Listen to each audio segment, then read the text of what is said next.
Astro సిండికేట్లో మీ personal and business promotions కోసం కింది నెంబర్కు కాంటాక్ట్ చేయండి.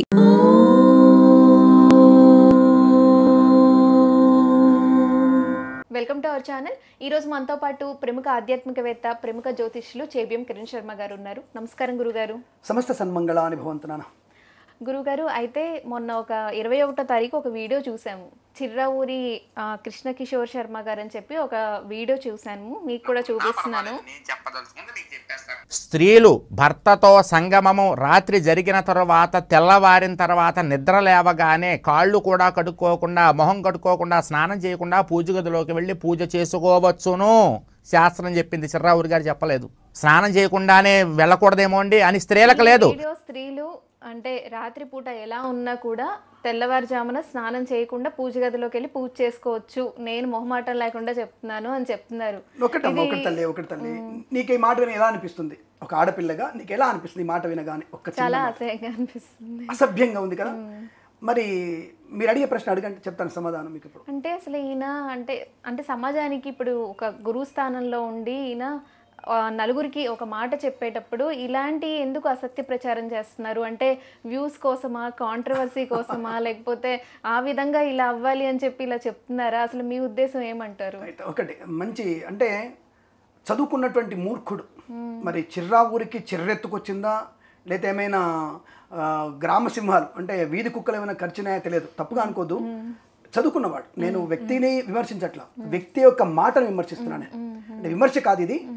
శాస్త్రంలో లేని విషయాల్ని జొప్పించి ఇటువంటి చెప్పకూడదు. పైగా శాస్త్రంలో ఉంది అని కూడా ఈ వీడియోలో చెప్తున్నారు. ఏ శాస్త్రంలో ఉంది నాకు చెప్పాలి ఫస్ట్. నేను శాస్త్రంలో ఎక్కడుంది, నేను ఏదైనా విత్ రిఫరెన్స్ కావాలి నాకు.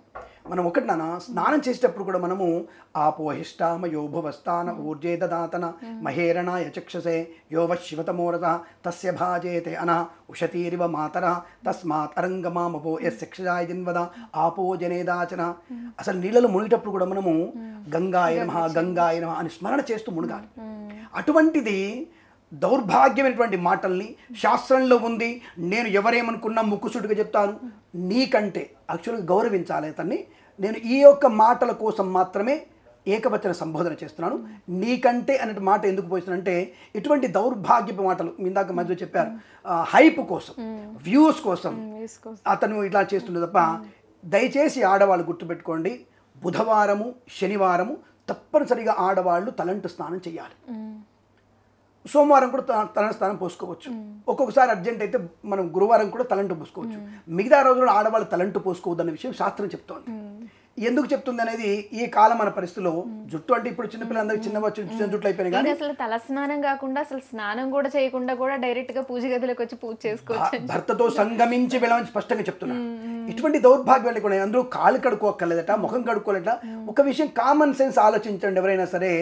అక్కడ భర్తతో సంగమించిన తర్వాత ఎటువంటి శరీరం ఉంటుందనే విషయాన్ని కామన్ సెన్స్ ఆలోచించడం ఎవరైనా సరే. ఇటువంటి చెప్పడానికి కూడా మాకు జుగుప్సాకరంగా ఉంది. నా ముందర లక్ష్మీదేవి లాంటి ఆడపిల్ల ఉంది, కానీ ఇటువంటి మాట చెప్పకపోతే సమాజానికి తప్పుడు విషయాలు వెళ్తాయి. కాబట్టి గుర్తుపెట్టుకోండి, ఆ వ్యక్తి చెప్పినటువంటి మాట శుద్ధ తప్పు, శాస్త్రంలో ఎక్కడ లేదు, అతను పండితుడు కాదు, అటువంటి పాండిత్యము అటువంటి శాస్త్రాలు చెప్పబడలేదు. కాబట్టి దయచేసి మీరందరూ కూడా మనము మర్నాడు పొద్దున్న లేచిన తర్వాత మళ్ళీ పక్క బట్టలు ముట్టుకోవద్దు. మనం పక్క బట్టలు అంటే మనం పక్క మీద పడుకున్న బట్టలు ముట్టుకోకుండా ఉతికినటువంటి వస్త్రాలని, శుద్ధమైనటువంటి వస్త్రాలని స్నానం చేసి వచ్చి మనం తప్పకుండా ఉతికి ఆరేసి పెట్టుకున్న బట్టల్ని మాత్రమే ధరించి అప్పుడు దేవుడి గదిలోకి వెళ్ళి ముందు స్వామిని నమస్కరించుకోవాలి. స్వామికి నమస్కారం చేసి, స్వామి ఈరోజు నాకు అంతా శుభం జరగాలని నమస్కారం చేసుకుంటూ అక్కడ ఉన్నటువంటి అన్ని పదార్థాలు ఏవి మనం ఏవైతే పెట్టామో, దీపము, హారతి ప్లేటు, గిన్నెలు అవన్నీ పెట్టామో, నైవేద్యం పెట్టామో అని తీసేసి మళ్ళీ బయటకు వచ్చి శుభ్రం చేసుకొని. అదే గురుగారు, మనం మామూలుగానే పూజ గదిలో అంటే ముందు రోజు పూజ చేసినదే మళ్ళీ కుందులు కానీ అవన్నీ శుభ్రం చేసి మళ్ళీ ఉపయోగించాలని అంటూ ఉంటారు. అలాంటిది ఇక మనుషులు స్నానం చేయకుండా పూజ ఎలా చేస్తారు? ఇటువంటి దరిద్ర మాట చెప్పడం వల్ల సమాజానికి మనం చెడు వార్తని చెప్పేటువంటి ప్రయత్నం చేస్తుంటాం. అటువంటి చెడ్డ మాటలు అనేది మనం చెప్పే ప్రయత్నం చేయకూడదు. కాబట్టి అటువంటి మాటలు ఎప్పుడైతే సూటిగా చెప్తాను, సుత్తు లేకుండా స్ప్రైట్ అని చెప్తున్నాడో అటువంటి మాటలు మీరు నమ్మకూడదు. చిర్రావూరు చెప్పేటువంటి మాటలు శుద్ధ అబద్ధం. ఆయన కేవలం ఈ యొక్క సమాజంలో ఆయనకి మరి స్థానం లేకుండా పోతున్న భావన కావచ్చు, కానీ దానివల్ల ఇటువంటి ప్రేలాపనలు చేస్తున్నారు. దాన్ని పూర్తిగా నేను ఖండిస్తున్నాను. అటువంటి భర్తతో సంగమించదు కానీ పడుకున్న తర్వాత అయినా సరే పక్క బట్టలు ముట్టుకోకుండా మనం శుద్ధమైన వస్త్రాలు కట్టుకోవచ్చి మాత్రమే మనం తప్పకుండా ఈ యొక్క స్నానం చేసిన తర్వాతనే దీపారాధన, మాలిన్యాలు కూడా స్వామివారి మాలిన్యాలు కూడా తీయడానికి అర్హత మనకి స్నానం చేసిన తర్వాతనే వస్తుంది. కాబట్టి అంతకు ముందు రాదు. కాబట్టి మీరు అటువంటి తప్పుడు పనులు చేసి మీరు పాపాన్ని మూటగట్టుకోకండి.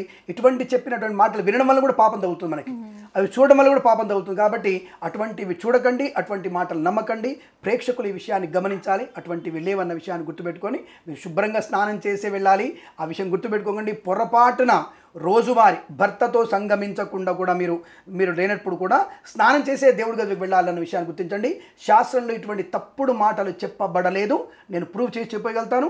ఒకవేళ ఆ మహానుభావుడు ఎక్కడైతే ఇటువంటి శాస్త్రం ఉందని చెప్పారో ఒకసారి నాకు రిఫరెన్స్ పంపిస్తే నేను సమాజంలో నా ఛానల్ ద్వారానే లేదా అన్ని ఛానల్ ద్వారా క్షమాపణలు అడుగుతాను. అటువంటి శాస్త్రంలో చూపించగలిగితే ఈ విషయాన్ని ప్రేక్షకులు గమనించండి. ఇటువంటి తప్పుడు మార్గంలో వెళ్ళకూడదు.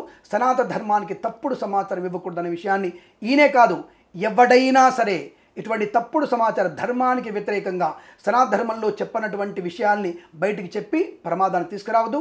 ఆ విషయాన్ని గుర్తించండి. తప్పుగా అనుకోవద్దన్న విషయాన్ని గుర్తించుకుంటాలి. అటువంటివి లేవమ్మా. మీరు కంగారు పడకూడదు. హాయిగా మీరు అందరూ శుభ్రంగా స్నానం చేసి ఆనందంగా ప్రశాంతంగా పూజ చేసుకునే ప్రయత్నం చేయాలి.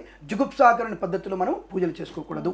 ఈ విషయాన్ని గమనించాలి. అయితే గురుగారు అంటే ఇలాంటి వాళ్ళ అజ్ఞానంతోనో లేదో ఏదైనా కావాలి అనే ఏదైనా వాంటెడ్లీ చేసే వాళ్ళకి మీరు ఇలా కరాఖండిగా మీరు ఉన్నది చెప్పడానికి మేము చాలా ఆనందిస్తున్నాం. చెప్పినందుకు ధన్యవాదాలు గురుగారు. శుభమస్తు. అఖండ ఐశ్వర్యమస్తు నాన్న.